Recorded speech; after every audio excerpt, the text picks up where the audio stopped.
Our world is and always will be a constant battle between the life of ease and its momentary rewards and a life of discipline and its far more significant rewards. Each has its own price, the price of discipline or the price of regret. We will pay one or the other. The rewards of a disciplined life are great, but they're often delayed until some time in the future. The rewards for the lack of discipline are immediate, but they are minor in comparison to the immeasurable rewards of consistent self-discipline. An immediate reward for lack of discipline is a fun day at the beach. A future reward of discipline is owning the beach. For most, we choose today's pleasure rather than tomorrow's fortune. Dreams without goals remain dreams. Dreams without goals are just dreams, and they ultimately fuel disappointment.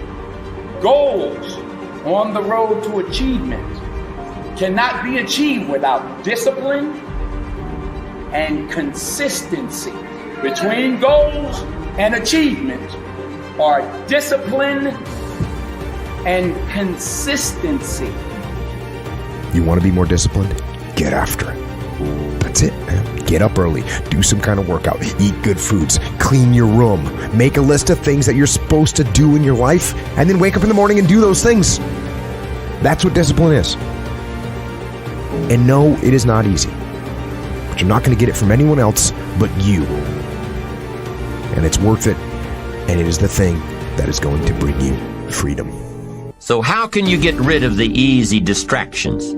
How can you keep your mind on what you're trying to do? How can you keep an attitude of doing it all and doing it now? How can you make the choice of discipline over procrastination? How can you stay focused on your ambitions? You can keep your focus on your work.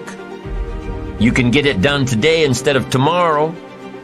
You've got to really work on your consistent self-discipline on a daily basis, or you'll find yourself distracted.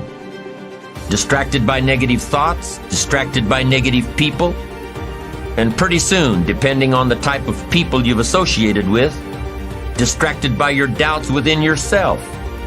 Never underestimate the power of influence and associations, and never underestimate the power of your own consistent self-discipline. What's at the core of achieving the good life? The major key to the good life. The major key is not in learning how to set goals. It is not in learning how to better manage your time. It is not in mastering the attributes of leadership. Every day in 1,000 different ways, we are trying to improve ourselves by learning how to do things. We spend a lifetime gathering knowledge in classrooms, in textbooks, in experiences. Now, if knowledge is power, if knowledge is the forerunner to success, then why do we fall short of our objectives? Why, in spite of all our knowledge and in spite of our collective experiences, do we find ourselves aimlessly wandering, settling for a life of existence rather than a life of substance? While there may be many answers to this question, the fundamental answer is the absence of discipline. Applying all that we know. That's the key word, discipline. Self-discipline. We might add one more word here, consistent. Consistent self-discipline. It's really easy to start something, but to finish something takes tremendous amount of will, right? At the start, everybody's inspired, they're full of enthusiasm and energy. And then halfway through the project, everybody looks at each other and go, whose idea was this? When you finish what you begin, you actually, it requires tremendous amount of will. So the way I develop my bicep is I use my bicep to lift weight to develop more bicep, right? I use my bicep to develop bicep. The way you develop willpower is you use your mental muscle to develop more muscle. So every time you finish what you begin, you actually develop in willpower. So for me, the way I develop willpower is I look at my average day and I go, what are the opportunities in my day that I can use to develop willpower? One simple thing that I talk about quite often is every day I sleep. So before I sleep, I floss, I brush my teeth, throw on my pajamas, I go to sleep. How do I finish the process of sleep? I make the bed in the morning.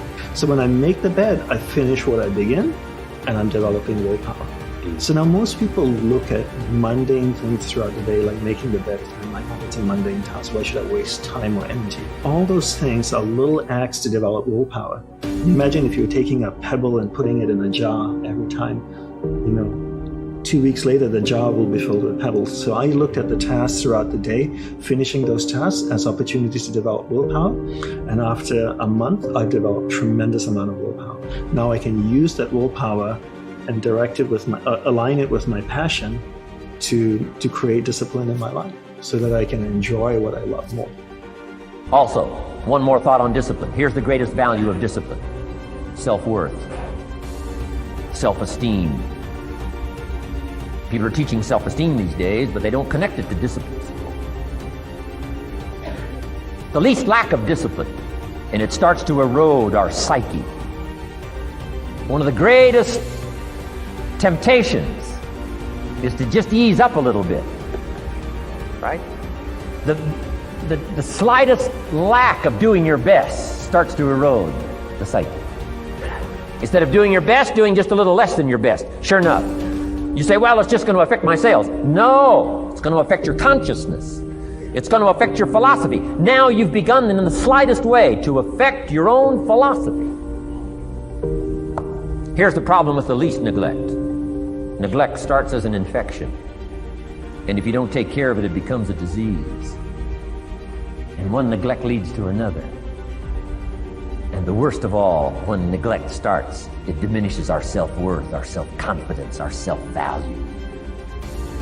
You say, well, how can I get back my self-respect? I'm telling you, you don't have to go to 29 classes. All you have to do is start the smallest discipline that now corresponds to your own philosophy, like I should, and I could, and I will. No longer will I let neglect stack up on me so that I will have the sorry scenario 6 years from now, giving some excuse instead of celebrating my progress. That's the key to discipline. You don't get discipline from your parents, from your grandparents, from your older brothers and sisters. You don't get discipline from an external source. You have to get it from you. That's what self-discipline is. You get it from yourself. You get it from you. Being from a disciplined family does not make you a disciplined person. Being in a disciplined group does not make you a disciplined person. What makes you a disciplined person is choosing to be disciplined. It doesn't come from your parents. You don't inherit it. And there's another piece here. It's called ownership, right? It's called ownership. And if you want to blame other people for the problem, and I say this all the time, if you don't take ownership of the problem's not going to get solved. So if you blame your parents for not having raised you in a disciplined environment, you're not going to solve that problem. You're looking at your parents saying, if you would have done a better job being more disciplined for me, I would be more disciplined now. Mm-hmm. So that means you can't do anything. The fact of the matter is it's wrong. You actually can do something. And it doesn't matter how your parents raised you and brought you up. You can have the discipline you need to decide to do it. There's things that you know you're supposed to do as a human being. Things that you know are going to improve your life. Do those things. There's things that you know are going to make you a worse person and make your life worse. Don't do those things. Don't do the things that are making you weaker. Start doing the things that are going to make you stronger and smarter and faster and healthier and going to make you a better human being. It takes consistent self-discipline to master the art of setting goals, to master the art of time management, to master the art of leadership, to master the art of parenting and relationships. If we don't make consistent self-discipline part of our daily lives, the results we seek will be sporadic and elusive. It takes a consistent effort to truly manage our valuable time, or we'll be consistently frustrated. It takes discipline to conquer the nagging voices in our minds, the fear of failure, the fear of success, the fear of poverty, the fear of a broken heart. It takes discipline to keep trying when that nagging voice within us brings up the possibility of failure. It takes discipline to change a habit, because habits are formed a little bit each day, every day, every day. Once habits are formed, they act like a giant cable. They act like a nearly unbreakable instinct that only long-term disciplined activity can change. We must unweave every strand of the cable of habits slowly and methodically until the cable that once held us in bondage becomes nothing more than scattered strands of wire. It takes the consistent application of a new discipline, a more desirable one, to overcome one which is less desirable. It takes discipline to plan. It takes discipline to execute our plan. It takes discipline to look with full objectivity at the results of our applied plan. And it takes discipline to change either our plan or our method of executing that plan if the results are poor. It takes discipline to be firm when the world throws opinions at our feet. It takes discipline to ponder the value of someone else's opinion when our pride and our arrogance leads us to believe that we are the only ones with the answers. Now here's what's important about disciplines. All disciplines affect each other. In fact, here's a good philosophical phrase. Everything affects everything else. Nothing stands alone. Don't be naive in saying, well, this doesn't matter. I'm telling you, everything matters. There are some things that matter more than others, but there isn't anything that doesn't matter.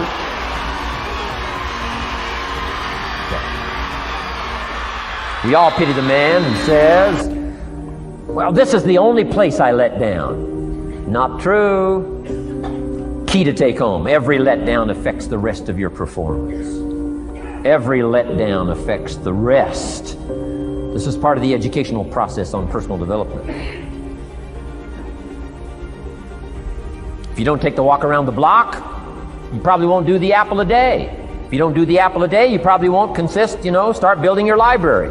If you don't build your library, you probably won't keep a journal, and you won't take pictures, and then you won't do this, you won't do wise things with your money, won't do wise things with your time, won't do wise things with your possibilities and relationships, and the first thing you know, 6 years of that accumulated, and we say you have messed up.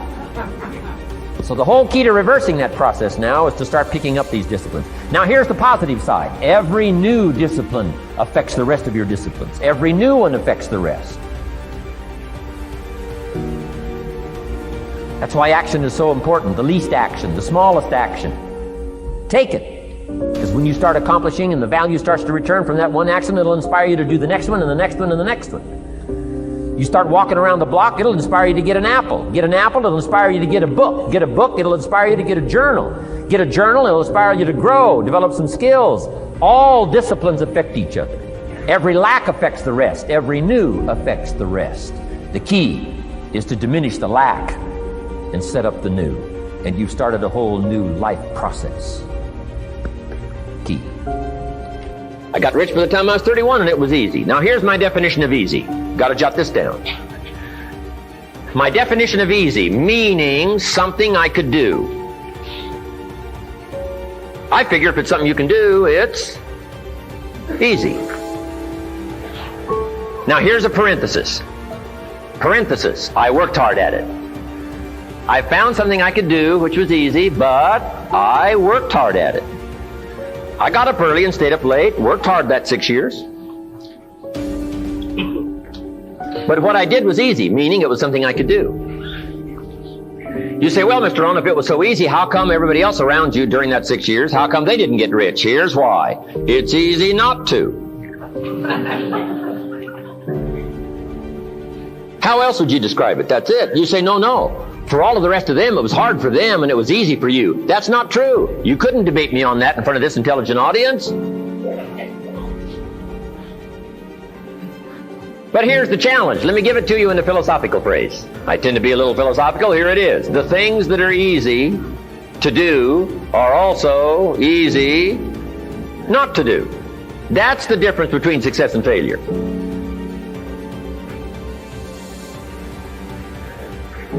So you've got the choice here today of one of two easies. Easy to or what? Easy not to. I can give you in one sentence how I got rich by the time I was 31. Here it is in one sentence. I did not neglect to do the easy things I could do every day for 6 years. Underline. I did not neglect. That's the key. I found something easy I could do that led to fortune, and I did not neglect to do it. Major reason for not having everything you want in America. Major reason for not having more of what you want in America. More health, more money, more power, more influence, more everything. Major reason why you don't get it. Simple answer. Neglect. Neglect. And here's the problem with neglect. It starts as an infection. And if you don't take care of it, it becomes a disease. And here's what else is the problem. One neglect leads to another. Neglect to do wise things with your money, you'll probably neglect to do wise things with your time. Neglect to do wise things with your time, you'll probably neglect to do wise things with your business. One leads to another, leads to another. Pretty soon, neglect has you by the throat, emptying your purse, emptying your heart, emptying all of your chances for equities and power and all the good things. Neglect. What if you should be walking around the block every day for your good health and you don't? I'm telling you, you're on the wrong track. You should do it, you could do it, you don't do it. That's called formula for disaster. All you've got to do is let that and a few other things accumulate for 6 years, and now you're driving what you don't want to drive, wearing what you don't want to wear, living where you don't want to live, doing what you don't want to do, maybe having become what you really didn't want to become. I'm telling you, that's it. Just neglect along, drift along, and it's got you by the throat. It'll take all your values, leave you with just a little bit of dust in a summer wind, and it'll soon be gone. I hope I said that well. That's it. It's where I found myself at age 25 until my teacher came along and said, Mr. Rohn, up till now you've messed up. Let's see if we can't clean that up, change it all. I did. Changed my life. Not just the money, all the rest of the values that came pouring in when I understood that it was me. It was me.